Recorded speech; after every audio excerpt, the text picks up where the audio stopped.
So for those unaware, Bible Illustrated is a YouTube channel run by a guy named Bojan, and it's actually the YouTube channel for a project called Bible Illustrated, which is to actually make a completely illustrated version of the Bible. So verse by verse, he plans to make an entire illustrated version of the Bible, which is really cool, and it's especially cool when it comes from an Orthodox perspective, because he is an Orthodox Christian, specifically a Serbian Orthodox Christian living in Belgrade, and that's going to be a little bit important later on. Now, this whole controversy came up when I and others saw in his video about Notre Dame, where he basically said, if Notre Dame burning down is punishment on the French, then our Serbian churches burning during the Croatian War, God's punishment on the Serbs. And he basically said that we should mourn it. We shouldn't try to say that they deserved it or anything, because that can just turn right back on us. And he said, this example is an offhand comment, that we are happy when we see heresy burn, while having a drawing of For My Legionnaires by Corneliu Codreanu burning. And a lot of people were a little bit confused by this, since Codreanu seems to put a lot of emphasis on orthodoxy in his book. And so people are asking about it, people have been asking about it for a long, long time, and so he finally made a video response about it, and by the time I got to watching it, he had actually made 3. The first one is called Rant, Corneliu Zelea Codreanu. The second one is called Codreanu, the Final Note. And the third one is called Codreanu, the Final Note 2. The first one is 13 minutes long. The second one's 2 minutes long, and there isn't much to say about it other than that he just says he's not going to talk about politics anymore. And the third one is a lot more moderate. It's a lot more watered down and probably a lot more calm than his other one. And so I'm going to be focusing on Rant, Corneliu Zelea Codreanu, and Codreanu, the Final Note 2 for this video. And I watched it. I originally just wanted to give a response on my religious account on Orthodox Preterism, because I thought it would be from a religious perspective, but this turned out to be a highly political and incredibly biased look at Corneliu Zelea Codreanu, and not necessarily from an Orthodox perspective. So let's just start with the first one. The first one is a rant, and it starts by him saying 35 seconds in that he actually doesn't know Codreanu's name, and he doesn't care to look it up. Oh boy. This video has a pretty fair dislike to like ratio, and I don't think this is coming all from LARPers. It's a pretty bad video. He really gives no real reasons for why you shouldn't like Codreanu. He calls him a fascist as though that means anything. Like, okay. It's like when fashion trad dudes say he's a libertarian. Like, okay. Are you gonna follow that with something? He calls him antichrist, evil, satanic, and he doesn't give good reason. I know it's a video giving his feelings on Codreanu and not a thesis for why you shouldn't like Codreanu, but it's really just in bad taste. And I know that he didn't edit the videos. He doesn't edit the videos on that channel. I know he isn't making a case for why you shouldn't support the Iron Guard, but what he's saying, it's really all I need to know. All of you guys who know about him and who admire him, let me take you through a little questionnaire. Do you hate left? Yes. Do you hate what are they doing to society at large? Yes. Do you think that Romania should be only for Romanians? I mean, it's called Romania. In general, do you follow the writings of obscure Romanian politicians? And here's the part where he goes into this thing where he's like, okay, so you admit that you read For My Legionnaires not because you like fringe Romanian politicians, but because you hate the left and you're far right. And like... Okay. And he heavily implies that to read My Legionnaires, you have to like really be into fringe Romanian politics. Like, you can't just read it because he has an interesting take on clerical fascism. Like, you have to like it because you like Romanian politics. Like, you have to read all of these other stupid books written by Romanian politicians before you get to read My Legionnaires. Like, are you kidding? It's so dumb. And I think he tries to bring it back to his whole, like, discernment thing, but it just falls flat on its face. And it's just such a stupid thing to say. And then he says right at the end of his video, Romanian lands do not belong to Romanians. Serbian lands don't belong to Serbs. We are here by the grace of God, and when we get expelled, we're supposed to go somewhere else because our homeland is the heavenly Jerusalem, not Serbia, not Kosovo, not Romania. Well, okay, Bojan, I see that you're in Belgrade, which is 91% Serbian. Why don't we let it be flooded with Turks? Why don't we turn the Temple of St. Sava into a mosque? Buildings don't matter, right? The earthly possessions don't matter. We're members of the church in heaven. You know how dumb you sound? The idea that what's on earth has ultimately no importance, I find borderline heresy. The concept of two kingdoms, what's on earth is on earth and is in the heavens, is a heresy. On earth as it is in heaven. What is on earth is a reflection of what is in the heavens. Even so, the idea that Serbia doesn't belong to Serbs is just f***ing dumb. Because Serbian is literally a religious identity. Serbs are literally just Orthodox Yugoslavs. Yugoslavia should just be called Serbia, because all of the Yugoslavs should be Orthodox. And saying, well, no land belongs to anyone because we're all just citizens of heaven, like, that's such a fucking cop-out. Like, imagine walking into a discussion about Romania as a nation state and talking about the anthropological differences and the anthropological repercussions of any of these nation state ideas, and you just walk in and be that guy that's like, yeah, but this actually doesn't really matter, and we need to all go home because we're all citizens of heaven. Like, you'd be laughed out of there. You'd be the only one going home. You are not contributing to the conversation at all.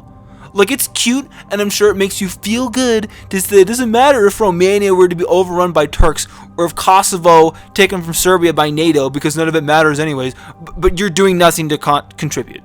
It's nice to tell things that, like when Hagia Sophia is still a museum, or Orthodox Arabs are being driven from their homes in Israel. But Orthodox have political power in their own countries now. We don't need to settle. We don't need to come up with these nice mental gymnastics to make ourselves feel better anymore.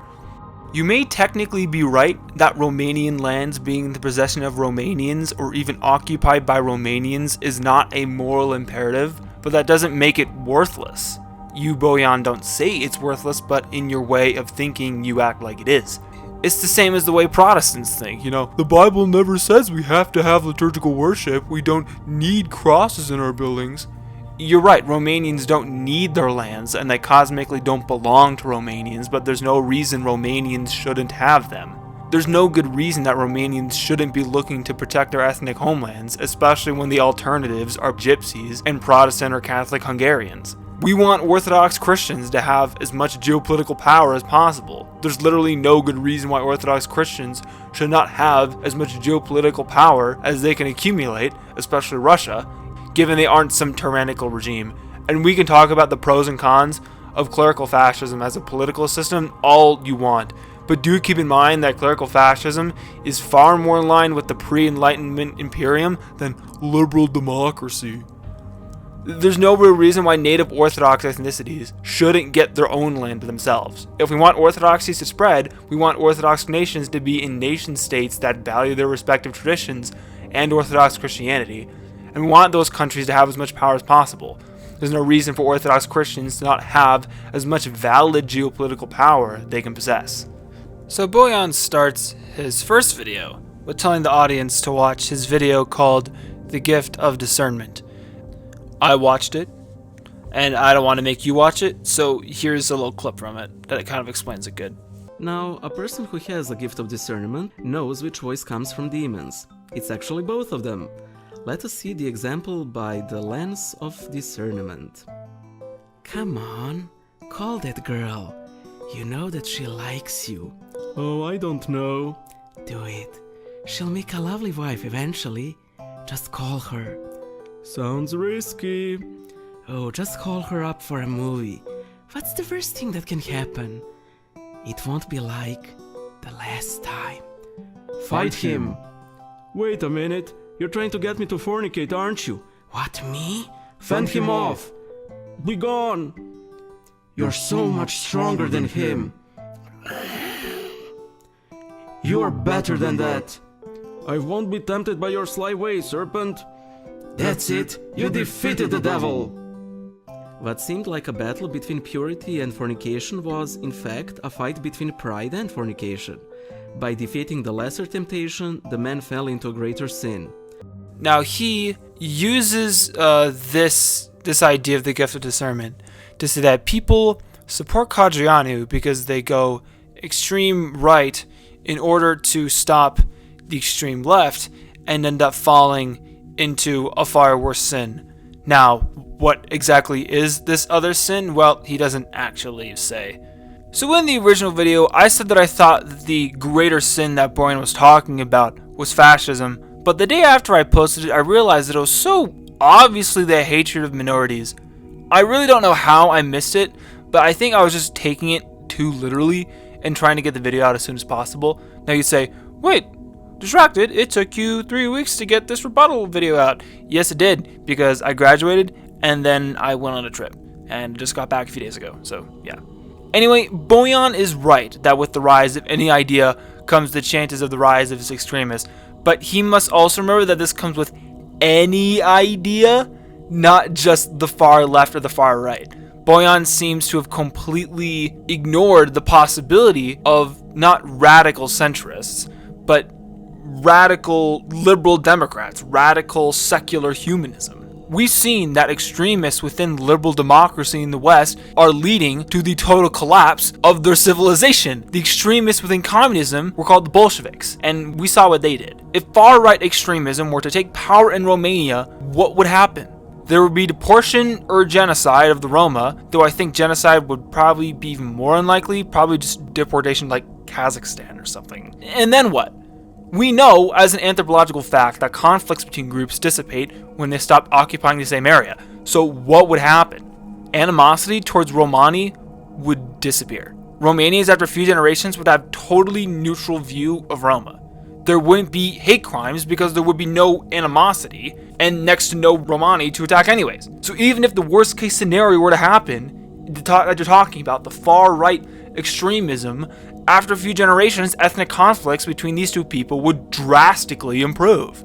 We don't even need to speculate about this. This happened in Germany and Poland after World War II, Greece and Turkey after Turkey's tragic war for independence, and then with the Dayton Accords after the Bosnian War.